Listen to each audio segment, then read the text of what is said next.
Parang pinakapatas pa rin si Pineda, if you look at. 54. Ano siya? Fair. Diba? Ang pinakamaliit natin ay si percentiles. 48 lang. Alright. Employer ang nakaisip ng percentile. Obviously. Diba? Sa ibang task naman, pinakamalaki, 65.61. Using our example. Okay. Alright. Oh, any question po pagdating sa computations? Klaro na po tayong lahat? Excited na po ba tayo sa next topic natin? Yes. Gusto nyo mag-break muna 5 minutes? Yeah. Alright.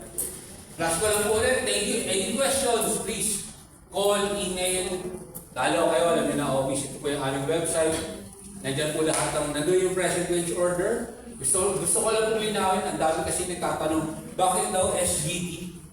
Hindi lang po nilalabas yung website ng ating mga, lalo na kala sir, baka po hinahanap ng inyong owners.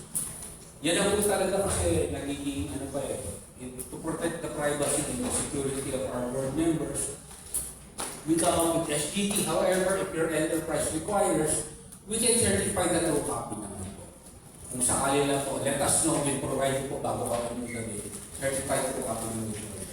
Kasi mahirap na mamaya, kaya naman yung RD, gamitin sa scam. Kasi hindi man yung nangyari, baka mangyari.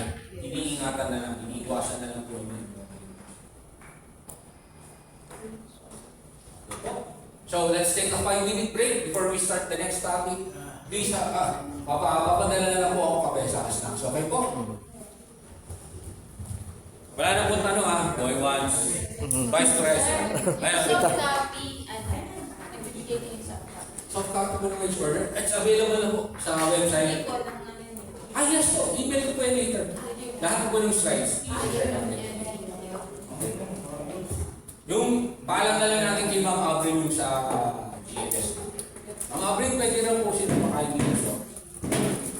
So, yung presentation din po mamaya. Ayan, kahit si Ma'am Abrin yun. Thank you po. So, I'll email. Person A, bukas ko na po i-email. Marami pa akong hindi naman po pa-process.